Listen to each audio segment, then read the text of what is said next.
నమస్కారం సార్. నమస్కారం అండి. సార్ మరొక ప్రశ్న. సత్యవాక్యే భూషణం అంటారు. అలంకారం అంటారు. అది ఎలా ఉండాలి సత్యవాక్కు? దానికి సత్యవాక్కు వల్ల వచ్చే ప్రభావం ఏ విధంగా ఉంటుంది వివరించండి. తప్పకుండా అండి.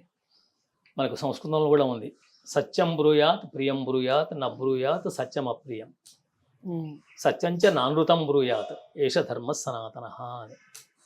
సత్యం చెప్పాలి కానీ ప్రియంగా చెప్పాలి. సత్యం ఎదుటి వాళ్ళని హత్య చేసేట్టుగా చెప్పకూడదు. నబ్రూయాత్ సత్యం అప్రియం, వాళ్ళకు ప్రియమైంది కదా అని చెప్పేసి అసత్యం చెప్పకూడదు. అసత్యం చెప్పకూడదు, సత్యాన్ని చెప్పాలి. కాబట్టి వాళ్ళ మనసు బాధపడకుండా చెప్పాలి. ఇలా మాట్లాడగలిగితే నిజమైనటువంటి మాట అది. దాన్ని మనం వాక్ అంటున్నాము. ఆ వాక్యే మనకు నిజమైన అలంకారం అని చెప్పేసి చెప్పారు. కేయూరాన విభూషయంతి పురుషం హారాన చంద్రోజ్వల న స్నానం న విలేపనం న కుసుమం నాలంకృతామూర్ధజా వాణ్యేకా సమలంకరోతి పురుషం యా సంస్కృతాధార్యతే క్షీయంతే ఖలు భూషణాని సతతం వాగ్భూషణం భూషణం. ఈ సంస్కృతంలో ఒకప్పుడు రేడియోలో సంస్కృత పాఠం చెప్పేప్పుడు రోజు చదివేవాడు. ఇదే శ్లోకానికి తెలుగు పద్యం, చక్కటి తెలుగు పద్యం ఉంది. ఆ తెలుగు పద్యం మనం చెప్పుకుంటే మన వాళ్ళకు బాగా ఈజీగా అర్థమవుతుంది చెప్పేసి అది చెప్పుకుందాం అని చెప్పి అనుకున్నాము. భూషలుగావు మర్చులకు, మర్చులు అంటే మానవులు, మృతి చెందేవాళ్ళు కాబట్టి మానవులు అన్నారు. అమర్చులు అని దేవతలు అంటారు, అమరులు అంటారు, వాళ్ళకి మరణం ఉండదు. భూషలుగావు మర్చులకు భూరిమయంగద తర్హారముల్ భూషిత కేశపాశ మృదు పుష్ప సుగంధ జలాభిషేకముల్ భూషలుగావు పురుషుని భూషితి చేయు పవిత్రవాణి వాగ్భూషణమే సుభూషణము భూషణముల్ నశించు నన్నియున్. ఈ పద్యంలో మానవులకు నిజమైన అలంకారం ఏమిటంటే వాగ్భూషణమే, వాక్కే నిజమైన అలంకారం అని చెప్తున్నాడు.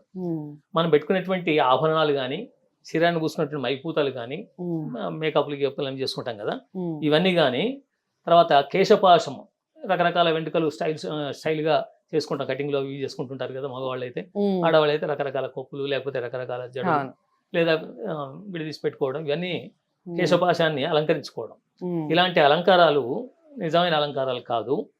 మృదు పుష్ప సుగంధ జలాభిషేకములు, అబ్బా నేను మంచి చక్కటి స్నానం చేశాను, చక్కటి పుష్పాలు సువాసన గల పుష్పాలు నీళ్ళలో వేసుకొని స్నానం చేశాను, లేదా గంధం వేసుకొని చేశాను, మంచి వాసన వచ్చేటువంటి నీళ్ళతో చేశాను చెప్పి అనుకుంటారు. అది కూడా అలంకారం కాదు. చివరకు మనిషిని అలంకరించేది ఏమిటి అంటే పవిత్రవాణి, సత్యమైన వాక్కు. ఆ సత్యవాక్కు ఎవరు మాట్లాడగలుగుతారో వాళ్ళ వాక్కే భూషణం, ఆ వాగ్భూషణమే సుభూషణం. ఆ మాట అలంకారమే నిజమైన అలంకారం. భూషణములు నశించునన్నియున్. ఇంకెన్ని అలంకారాలు కూడా అవన్నీ కూడా ఇవాళ ఉంటే రేపు పోతాయి. ఇవాళ అలంకారం చేసుకుని మళ్ళీ చేసుకోవాల్సిందే. కానీ మనం మాట్లాడే మాట మాత్రం ఎప్పటికీ ఇతరుల మీద ప్రభావం చూపిస్తుంటుంది. కాబట్టి ఆయన ఎప్పుడూ సత్యమే మాట్లాడతాడు, ప్రియంగా మాట్లాడతాడు, మృదువుగా మాట్లాడతాడు, మంచిగా మాట్లాడతాడు అని అనుకుంటాం మనం. కాబట్టి అలా మాట్లాడడం, ఆ సత్యంగా మాట్లాడుతూ ప్రేమగా మాట్లాడడం అనేది లోకంలో గొప్ప అలంకారంగా చెప్పారు. కాబట్టి అది అలా మాట్లాడడం అలవాటు చేసుకోవాలి. ఆ విధంగా మాట్లాడడం అలవాటు చేసుకుంటే మనకు కూడా సమాజంలో గౌరవం పెరుగుతుంది. దానికి సంబంధించినటువంటి ఒక ఇతివృత్తం చెప్పుకున్నాం. చెప్పండి. ఒక ఊళ్ళో వ్యాపారస్తులు ఉన్నారు. వాళ్ళు ఏం చేస్తారంటే సహజంగా వస్తువులన్నీ కూడా బయటికి వెళ్ళి ఇతర ప్రాంతాల్లో, ఇతర దేశాల్లో అమ్ముకొని వస్తుంటారు. ఆ కాలంలోనే అడవులు ఉండేవి ఎక్కువగా. ఇప్పుడు అడవులు నరికేస్తున్నారు, చేస్తున్నారు. కాబట్టి మనకు ఈ ఎర్త్ వామ్ ఏమంటారు, వార్మింగ్, ఎర్త్ వార్మింగ్ అంటే భూకంపాలు, భూతాపం బాగా పెరిగిపోతుందని చెప్పి చెప్తున్నారు. దానివల్ల వర్షాలు పడే టైంలో పడకపోవడం, ఎండలు వచ్చే టైంలో రాకపోవడం, వచ్చినప్పుడు ఎక్కువ రావడం, పోయినప్పుడు మొత్తం మునిగిపోవడం, ఇలాంటివి జరుగుతున్నాయి. కాబట్టి ఆనాడు అడవులు బాగా ఉండేది కాబట్టి అడవులను దాటి ఇతర ప్రాంతాలకు వెళ్ళి ఆయా ప్రాంతాలు అమ్ముకొని వచ్చేవాళ్ళు వస్తువు. అలా వ్యాపారం చేసుకోవడానికి వస్తువులు కూడా బయట కొనేవాళ్ళు. అలా కొంతమంది వ్యాపారం చేస్తూ ఉంటే ఒక వ్యాపారి భార్య, పాపం భర్త పోయాడు, తన పిల్లవాడు పెద్ద అయ్యాడు, ఆ పిల్లవాడినితో వ్యాపారం చేద్దాం అనుకుంది. అబ్బాయి కూడా చేయాలి కదా, సంపాదన ఉండాలి కదా. ఇంతకుముందు సంపాదించి ఇప్పటిదాకా తింటున్నారు, తండ్రి సంపాదించింది, తండ్రి పోయాడు. మరి భవిష్యత్తు, పిల్లవాడికి పెళ్లి చేస్తాం, రేపు వాళ్ళు సంపాదించుకోవాలి, వాళ్ళ కుటుంబం పోషించుకోవాలి, వాడికి కూడా వ్యాపారం రావాలి కదా అని ఆలోచించి ఆ తల్లి పిల్లవాడిని పిలిచి, నాయన మన ఊళ్ళో నేను అందరిని అడిగాను, ఆడవాళ్ళతో మాట్లాడాను, వాళ్ళ భర్తలు రేపు వ్యాపారానికి వెళ్తున్నారు, ఓ 10 మంది గుంపులుగా వెళ్ళేవాళ్ళు, ఎందుకంటే అడవుల్లో సింహాలు, పులులు, దొంగలు ఇవన్నీ ఉంటాయి దారిలో. వీటన్నింటినీ కాపాడుకోవడానికి గుంపులుగా వెళ్ళేవాడు ఆనాడు వ్యాపారస్తుడు. ఈయనైతే ఎక్కడైనా హాయిగా కారులో వెళ్ళిపోతాడు, బండి మీద వెళ్తాడు, ఎక్కడో వెళ్తున్నాడు. అప్పుడు అలా కాదు, గ్రూప్గా వెళ్ళేవారు. ఓ 10 మంది 20 మంది కలిసి వెళ్ళేవాడు. వాళ్ళంతా వెళుతున్నారు, వాళ్ళతో కూడా నువ్వు కూడా వెళ్ళిన ఆయన అని చెప్పేసండి. నీకు 20 ఏళ్ళు వచ్చాయి సుమారుగా, కాబట్టి నువ్వు కూడా వ్యాపారం చేసుకుని సంపాదించుకోవాలంటే సరే అమ్మ నీ ఇష్టం అన్నాడు. ఇంట్లో ఏదో పని చేస్తున్నాడు, ఈ పని సరిపోదు, వ్యాపారం అయితే డబ్బులు బాగా వస్తాయని చెప్పి ఆలోచించారు. ఆలోచించా పిల్లవాడిని పంపిద్దామని చెప్పేసి అనుకుంది. అబ్బాయి కూడా సరే అన్నాడు. అయితే ఆ అబ్బాయి వెళ్ళేప్పుడు ఆయన చొక్కాలో ఏం చేసిందంటే, ఇలా పొడుగు చొక్కా ఉంది, చేతులు నిండుగా ఉన్నాయి. దాన్ని ఏం చేసింది, ఇట్లా మడిచి దీంట్లో ఒక 10 బంగారు నాణాలు, దీంట్లో ఒక 10 బంగారు నాణాలు కట్టి మడత వేసి పెట్టింది. పెట్టి కుట్టేసింది. కుట్టేసి ఆ పిల్లవాడు చెప్పింది, నాయన నువ్వు వ్యాపారానికి వెళ్తున్నావు, డబ్బులు ఎక్కడ పెట్టుకుంటే మరి మర్చిపోతాయేమో, పడిపోతాయేమో, నేను జాగ్రత్తగా దీంట్లో కుట్టి పెట్టాను. వీటితోనే నువ్వు అక్కడికి వెళ్ళి ఏ వస్తువులను కొనుక్కొని వాళ్ళతో పాటుగా వాళ్ళు ఏం చేస్తున్నారో నువ్వు అలాగే వ్యాపారం చేసుకో, డబ్బు సంపాదించుకో, మిగతా డబ్బుతో మళ్ళీ తిరిగిరా వాళ్ళతో పాటు కూడా అని చెప్పేసి చెప్పింది. సరే అమ్మా అని చెప్పేసి అన్నాడు. కానీ ఒక మాట నాయన అంది. ఏంటమ్మా అన్నాడు. ఏం లేదు, నువ్వు పొరపాటున కూడా ఎక్కడ అసత్యం చెప్పొద్దు. నువ్వు అసత్యం చెప్పావని తెలిస్తే మాత్రం నా ప్రాణం వెంటనే పోతుంది ఆయన. మొదటి నుంచి సత్యంగా జీవించే మన కుటుంబం అలాంటిది, మనకు మంచి పేరు ఉంది సమాజంలో. కాబట్టి అసత్యం అనే మాట రానివ్వద్దు. మనం వ్యాపారం చేస్తున్నాం కదా అని చెప్పి రకరకాల అబద్ధాలు చెప్పి మోసం చేసి వాడిని ముంచి వీడిని ముంచి పైకి రావాలని చెప్పి ఆలోచించొద్దు. కాబట్టి అసత్యం మాత్రం మాట్లాడక పొరపాటున కూడా. నీ అసత్యం మాట్లాడని తెలిసిన వెంటనే నా ప్రాణం పోతుంది అంది.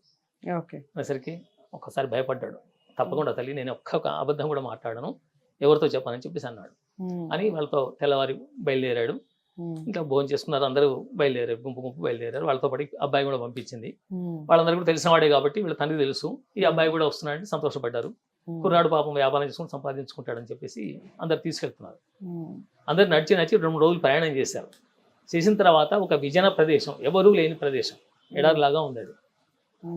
అక్కడ దోపిడీ దొంగలు, దారి దోపిడీ దొంగలు ఉంటారు. అది వీళ్ళందరూ తెలుసు, గుంపుగా వెళుతుంటారు కదా. అప్పుడు ఎక్కువ మంది వచ్చారు, గుర్రాల మీద ఇటు అటు 20 మంది, అటు 20 మంది వచ్చేసరికి వీళ్ళు ఒకసారి భయపడ్డారు. వీళ్ళందరి దగ్గర ఉన్న వస్తువులను లాక్కున్నారు, దాడి చేశారు, ఇవ్వకపోతే కొట్టారు. చేతిలో ఉన్న రింగుల దగ్గర నుంచి మొత్తం బంగారు ఆభరణాలు లాక్కున్నారు, సంచులు అవి లాక్కున్నారు, బ్యాగులు ఏమంటాయి అవి తీసుకున్నారు, మూటలు ఏమంటాయి మూటలు లాక్కున్నారు, పెట్టెలు ఉంటాయి పెట్టెలు లాక్కున్నారు, ఏదంటే అన్ని తీసుకొని వెళ్ళిపోబోతున్నారు. పోతుంటే పిల్లవాడు పక్కన కూర్చొని ఏడవడం మొదలుపెట్టాడు. పిల్లవాడి దగ్గర ఒకడు వచ్చాడు దొంగ, ఏం తీసుకోలేదు వాడి దగ్గర. వీడు ఏడుస్తూ కూర్చున్నాడు. ఏడుస్తూ కూర్చుంటే వాడు దొంగల నాయకుడు చూశాడు. ఇది ఏంటి, మనం దోసుకుపోతున్నాం అని చెప్పి ఏడుస్తున్నట్టుంది. అరే ఎవరన్నా ఆయన దగ్గర, ఆ పిల్లవాడి దగ్గర మనం తీసుకుంటే ఇచ్చేయండి రా, చిన్న పిల్లవాడి కదా, వాడికి ఇచ్చేసి వాడికి డబ్బు ఇచ్చేయండి, వీళ్ళంతా పెద్దవాళ్ళు బాగా సంపాదించారు, వాడికి ఇచ్చేయండి అన్నాడు.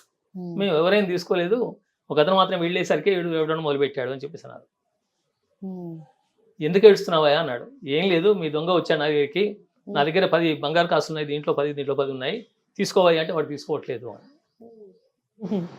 అందుకోసం ఏడుస్తున్నాను అన్నాడు. అదేంటి అలా చెప్తారా అన్నాడు. దొంగలాయకు పరిగెత్తి వచ్చేసి వాడు నా దగ్గర ఏం లేదని చెప్తారు కానీ దోచుకుంటుంటే, నా దగ్గర ఉన్నాయి, ఇక్కడ 10 ఉన్నాయి, ఇక్కడ 10 ఉన్నాయి, తీసుకోమని చెప్తారా, అది చెప్పకూడదు కదా అన్నాడు. అది అబద్ధం చెప్పకూడదు, మా అమ్మ నాతో మాట తీసుకుంది, ఒకవేళ నేను అసత్యం చెప్పినట్టుగా తెలిస్తే వెంటనే ఆమె ప్రాణం వదిలేస్తా అని చెప్పింది, కాబట్టి మా అమ్మ చనిపోతుంది, నాకు బాధగా ఉంది, అందుకే ఏడుస్తున్నాను అని చెప్పేసి మళ్ళీ ఏడవడం మొదలుపెట్టాడు. మొదలుపెట్టేసరికి అప్పుడు వాడికి దిమ్మ తిరిగిపోయింది ఆ దొంగల నాయకుడికి. నిజమే కదా, ఇంత పొరపాటు చేస్తున్నాము, మనమంతా అబద్ధాలు ఆడి మోసాలు చేసి దొంగతనం చేసి సంపాదిస్తున్నాము. మా అమ్మ కూడా మాటికి చెప్తూ ఉండేది, నాయన నువ్వు ఈ పాడు కూడు ఇది తీసుకురాకురా, నేను తినను అని చెప్పేసి అనేది, ఉపవాసాలు కూడా ఉండేది.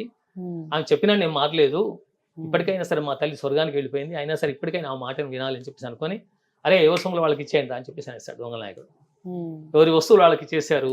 చేసి అప్పటి నుంచి మార్పు తెచ్చుకొని, నాయన నువ్వు చిన్నపిల్లవాడని కూడా మాకు జ్ఞానం కలిగించావు, మేము ఇప్పటి నుంచి మేము కూడా అసత్యం వాడడం, ఈ దొంగ వృత్తినే మానేస్తున్నాం అని చెప్పేసి ఆ వృత్తిని, చెడు వృత్తిని మానేసి మనకు కూలి పని చేసుకుని డబ్బులు వస్తాయి, రోజు 1000 రూపాయలు సంపాదిస్తాం, ఇబ్బంది లేదు అని చెప్పేసి అనుకొని వాళ్ళు హాయిగా వెళ్ళిపోయి, మన శరీరంలో శక్తి ఉంది, ఏ పని అయినా చేసి సంపాదించుకోవచ్చు, అంతేగాని దొంగతనం చేయాలనే ఉంది అని చెప్పేసి అనుకొని వాళ్ళందరికీ చెప్పాడు. వాళ్ళందరూ కూడా అంగీకరించారు, ఆ గ్రూప్ అంతా కూడా. ఆ పిల్లవాడి వల్ల వాళ్ళంతా మారిపోయారు. ఆ పిల్లవాడు చాలా సంతోషించాడు. మా అమ్మ చెప్పిన మాటలు ఇంత విలువ ఉందా అనుకున్నాడు. అందుకోసం సత్యవాక్ అనేది, నేను సత్యం చెప్పలేకపోతున్నాను, చెప్తే వినటం లేదు మీరు, నేను సత్యమే చెప్తున్నాను, మీరు వినటం లేదు అని చెప్పేసి అన్నాడు. అనేసరికి మీ తల్లి ఇలా చెప్పిందా, సత్యం మాట్లాడమందా అని చెప్పి, ఆ తల్లి మీకే కాదు మాకు కూడా జ్ఞానం బోధించిందని చెప్పేసి వాళ్ళు చాలా సంతోషపడ్డారు. అందుకోసం లోకంలో కష్టాలు వస్తాయి, బాధలు వస్తాయి, ఇబ్బందులన్నీ వస్తుంటాయి, కానీ అనవసరంగా అసత్యం మాట్లాడడం, అనవసరంగా ఇతరులను మోసం చేద్దామని చూడడం, ఇతరుల సొమ్ము కాజేద్దామని చూడడం, ఇవన్నీ కూడా మనకు చెడునే కలిగిస్తాయి తప్ప మంచిగా కలిగిస్తాయి. అప్పటికప్పుడు లాభం అనిపించవచ్చు, కానీ తర్వాత నష్టాన్ని కలిగిస్తాయి. ఇది సరైనది కాదని చెప్పేసి మనకి ఇతివృత్తం చెప్తుంది. అందుకోసం మన వాగ్భూషణమే భూషణం. ఆ పిల్లవాడి మాట వల్ల వాళ్ళంతా మారిపోయారు. ఎవరి సొమ్ము వాళ్ళు దక్కాయి, వాళ్ళంతా చాలా సంతోషించారు వ్యాపారస్తులంతా. కాబట్టి మన మాటే చాలా విలువైంది. వాటి మాటను జాగ్రత్తగా మనం వాడుకోవాలని చెప్పేసి ఈ వృత్తాంతం చెప్తుంది. చాలా చక్కగా వివరించారు.